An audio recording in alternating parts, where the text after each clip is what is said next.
안녕하세요. 이국섭의 작은 도서관입니다.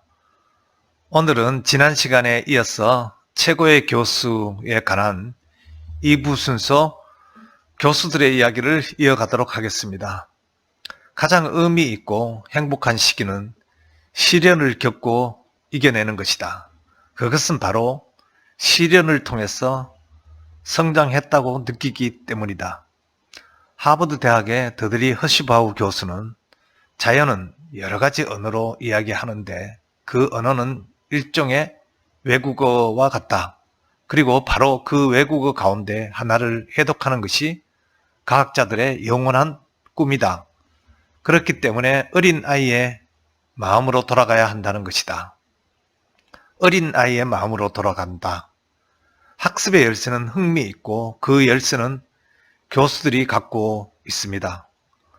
더들러 허스바우 교수는 학생들에게 화학 개념을 설명할 때 은유법을 즐겨서 사용합니다. 이를테면 화학은 인상파하가의 그림과 같다는 것이다. 인상파하가의 그림과 같다. 이 말은 너무 가까이서 바라보면 의미를 알 수 없는 무수한 물감 자국들밖에 보이지 않고 또 그 반대로 너무 멀리서 바라보면 희미하고 흐릿해서 그 정체를 알 수가 없다. 적절한 거리에서 바라볼 때 비로소 신비하고 아름다운 작품이 제 모습을 드러낸다.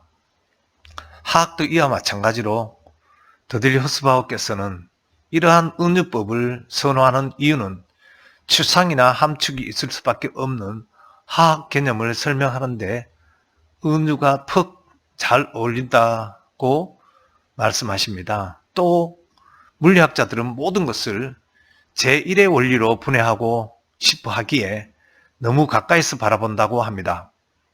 반면에 생물학자들은 보통 커다란 특질만을 분석하려고 하면서 너무 멀리서 바라보는 것이 또 문제라고 합니다. 그러면서 이 두 가지 방법 모두 화학의 기본 개념을 이해하는 데에는 부적절하다고 말하기도 합니다.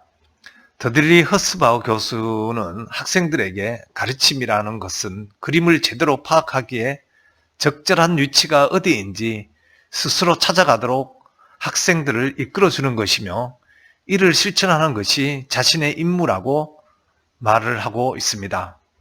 그리고 다음은 뉴욕의대의 메리 앤 호킨스 교수는 나는 학생들이 모른다고 말할 때 이렇게 말한다.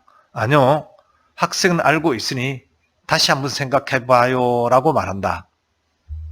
그러고 나서 그림을 그리거나 시청각 자료를 보여주면서 학생들은 곧 스스로 답을 찾아낸다고 합니다. 나는 학생들이 유추 과정에서 다만 시간이 걸릴 뿐 다 알고 있다고 생각합니다.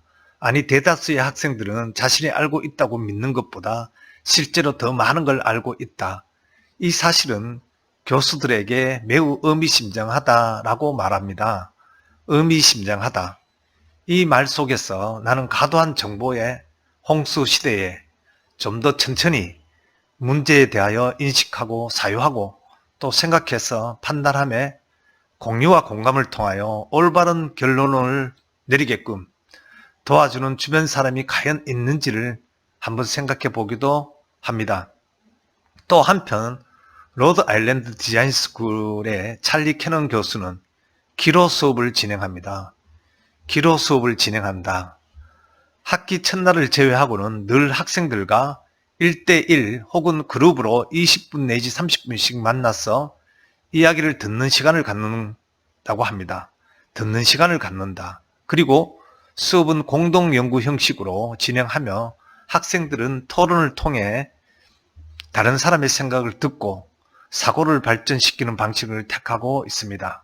찰리 캐넌 교수는 전공 분야를 초월한 통합적 사고를 할 수 있도록 이끄는 것이 내 수업의 목적이라고 말하는 것을 보면 융합과 통섭, 컨실리전스를 많이 고민하고 실천하려고 하는 그런 모습들이 제가 평상시에 생각하는 협력과 공생을 많이 강조하고 있기에 이런 부분들은 제 자신의 모습과 비슷하여 잘하는 것이라고 칭찬을 하고 싶은 마음이 많이 들었습니다. 그 이외에도 하버드 대학교의 마이클 샌들 교수는 문단법의 대가로서 가르치는 사람의 역할은 단순 정보 전달이 다는 아니라고 하면서 정보라는 것은 책에 있기에 단순히 책을 읽으면 알 수 있다라고 한 부분도 좋았습니다. 진정한 가르침의 역할은 정보 전달뿐만 아니라 배우는 학생들의 호기심을 일깨우고 배움에 관한 열정을 깨워서 학습에 대한 도전을 불러일으키는 것이라고 합니다. 마이클 샌들 교수는 나는 내 학생들이 무엇보다도 스스럼 없이 질문하고 나의 강의의 내용에도 도전하고 궁극적으로는 철학자들의 생각에 도전하길 원한다. 나는 학생들이 과거의 철학자들에 대해 수동적인 자세를 취하지 않았으면 좋겠다. 철학자들이 제 아무리 위대하다 해도 우리에겐 그들에게 도전하고 질문할 권리가 있다고 말합니다. 또 학생들에게 매력적인 질문을 던집니다. 그것은 나의 학생들을 도덕적 딜레마로 초대하는 일종의 초대장이다라는 소리에서 토론 주제가 새로운가 새롭지 않는가가 중요한 게 아니라 토론이 어떤 식으로 진행되는가가 더 중요하게 여겨지는 그런 모습을 보았습니다. 더불어서 호기심이 사라지면 그때부터 사람은 늙는다 라든가 교사의 역할은 정보 전달이 아니다. 그럴 거면 책에 모두 나와 있으니 학생들 스스로 독학을 해도 무방하다. 학생들의 눈높이에서 호기심을 일깨우고 과목과 배움에 관한 열정을 깨워 학습에 대한 도전 의식을 불러일으키는 것이야말로 교수의 진정한 의무이다 라는 말이 너무나 가슴에 와닿았습니다. 또 밴더빌트 의대의 세포생물학과 교수이자 임상신경학 교수인 노동 교수의 교육 방식 또한 아주 특별한 것 같습니다. 이를테면 난데없이 의과대 신경과학 수업에 무용수를 초청해서 학생들에게 춤을 배우게 하는 그런 방식입니다. 자전거 타기라든가 뜨개질하기 등도 수업의 일부가 되기도 합니다. 인간의 뇌가 어떤 원리에 따라 작동하는지 이론적인 설명을 끝내고 나면 그녀는 학생들 스스로가 춤을 추면서 자신의 뇌가 어떻게 평형 감각을 익히고 또 특정 동작을 익히는지 생각하게 합니다. 질병의 증세와 진단 과정, 치료법에 대한 기본적인 강의 외에 노동 교수의 수업에 뭔가 특별한 것이 더 있는 것 같습니다. 그건 바로 실제 질환을 경험한 환자와 환자의 가족 등이 함께 특별 수업을 하는 수업 시간입니다.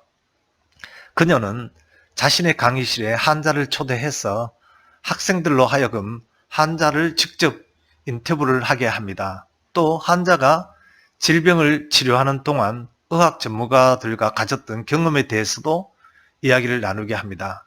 그 다음에는 환자의 유족들을 초대해서 가족이 병원에 있는 동안 의사가 그들을 어떻게 대했는지 학생들과 대화를 하게 합니다. 유족들은 사진이나 직접 녹화한 영상 기록물 등을 보여주면서 병원에서 얼마나 극심한 스트레스를 경험했는지 토로하는 것입니다. 과학 수업의 임상 사례와 함께 감성적인 부분을 결합시킨 셈입니다. 그녀가 보기에 의대생들은 고통에 빠진 유족에게 조의를 표하는 데에도 서투르기 짝이 없었다고 본 것입니다. 또한 그녀는 많은 수의 젊은 의사들이 자신이 돌보던 환자의 죽음에 과도하게 자책하며 약물 남용이나 자살 따위의 방법으로 현실 도피를 시도하는 것을 알고 충격을 받기도 하였습니다. 또 감정적 경향에 빠지지 않는 또 다른 부류의 의사들은 환자의 죽음과 맞닥뜨렸을 때 초연함을 가정한 냉정함을 뒤로 숨기는 모습도 있음을 잘 알고 있습니다. 결국 그 의사들에게는 단지 환자는 고통과 두려움에 시달리는 나약한 한 인간이 아니라 그저 질병의 한 사례일 뿐인 현실인 사실로 여겨지는 현실이었습니다. 그러나 노동교수는 강의를 통해 마음에서 우러나는 연민을 가르칠 수는 없지만 의대생들이 자기 안에 두려움을 직시하고 고통에 빠진 사람을 돕는 법을 가르칠 수 있다고 믿고 있는 것입니다. 새삼스럽게 생명의 경외감을 알게 모르게 습득하게 한다는 생각이 들어 존경스러웠습니다. 결국 교육의 현장에서 가르침을 준다는 것은 철저한 강의 준비를 해야 하고 과목에 대한 열정과 학생들과 소통하는 열린 사고, 그리고 질문의 힘이라는 소리가 모든 교수님들의 공통의 맥락이 아닌가 느끼는 시간이었습니다. 당연한 듯 하지만 자신만의 탄탄한 철학이 없이는 꾸준히 실천하기 어려운 것들인 것 같습니다. 또 제가 대학원에서 공부하고 있는 저로서는 강의를 하고 계시는 교수님들을 다시 한번 생각해 보는 계기가 되기도 했습니다. 분야는 다르지만 업에 대한 올바른 태도를 갖춘 사람만이 연관된 타인들에게 평가를 좋게 받음을 다시 한번 되새기게 되는 시간이었습니다. 우선 저 자신부터라도 자기 성찰과 자기 반성을 통해 올바르게 업을 대하는 기본 자세를 가져보기를 기원해 봅니다. 오늘은 여기까지 말씀드리겠습니다. 고맙습니다.